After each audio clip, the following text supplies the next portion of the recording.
Ça y est, tu viens de finir de développer ton application, donc sur quoi tu vas la déployer? Un serveur ou un serverless? En gros, un serveur classique, je pense que la plupart des gens connaissent, et en fait c'est une machine qui tourne 24 heures sur 24. Tu dois t'occuper de l'installation, de la sécurité, de la gestion des ressources, et évidemment de la maintenance. Tu as un coût fixe, et si ton application monte en charge, il y a beaucoup d'utilisateurs, tu vas devoir allouer de la ressource supplémentaire, et donc payer plus cher. Typiquement, c'est utilisé par exemple pour un site d'e-commerce qui doit être disponible tout le temps. Maintenant le serverless, pourquoi? Qu'est-ce que c'est? Le serverless, tu as entre guillemets plus d'infrastructure, en tout cas tu ne la gères plus, et le code s'exécute uniquement quand quelqu'un l'appelle. Ça veut dire que ce n'est plus disponible 24 heures sur 24 allumé comme ferait un serveur. Et donc ça tourne dans le cloud, donc vraiment dans les nuages, etc. C'est quand le nuage devient gris, tu vois, ça commence...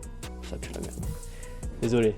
Et donc comme ça tourne dans le fameux cloud, tu as une scalabilité automatique, ça veut dire que lors d'une montée en charge d'utilisateurs sur ton site, ça s'adapte automatiquement. Donc si tu as un million d'utilisateurs qui arrive d'un coup, boum, ça s'occupe d'allouer les ressources nécessaires. Donc bien évidemment pour le coût de facturation, plus tu as d'appels, plus tu payes. Et si personne n'utilise ton application, tu ne paieras rien du tout. Tu auras toujours un petit coût qui... Voilà, mais...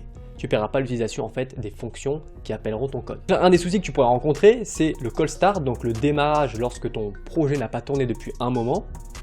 Tu dois avoir un petit temps d'attente, mais ça peut être réglable en laissant toujours une instance tourner. Typiquement, ça tu pourrais l'utiliser pour une application d'authentification. Tu sais, tu te connectes uniquement une fois, tu n'utilises pas sans cesse. Donc tu n'as pas besoin que ce soit tout le temps actif et répondre directement. Et également, par exemple, pour un chatbot où il y aurait 100 utilisateurs qui enverraient des messages par jour maximum, tu n'as pas besoin que ce soit actif 24 heures sur 24 et donc tu économises de l'argent. Alors maintenant, c'est quoi le mieux? Mais il n'y a jamais de mieux dans l'informatique car on le sait tous, c'est selon ton projet. Donc maintenant, c'est très simple. Si ton projet est un site classique et tu veux garder vraiment du trafic constant sur ton site, que ce soit de jour ou de nuit, peu importe, tu peux installer l'infra nécessaire et tu paieras le coût selon cette infra car tu es sûr de ton coût et lors d'une grosse montée en charge, ton serveur sera seulement down et si tu as vraiment une montée en charge qui arrive progressivement et qui est maintenue, tu pourras justement monter la cadence. Maintenant, si tu as une appli qui a un trafic irrégulier, ça veut dire que tu ne sais pas trop quel nombre d'utilisateurs tu auras, etc. Tu peux avoir boum, des pics, des utilisations à zéro, etc. Là, serverless. Donc là, dès que tu auras une montée en charge, il t'allouera les ressources nécessaires, donc aucun souci, ton appli elle sera pas down, tu vas juste payer. Et quand il y a zéro utilisateur, tu ne payes rien et donc du coup tu es gagné. Tu l'auras compris,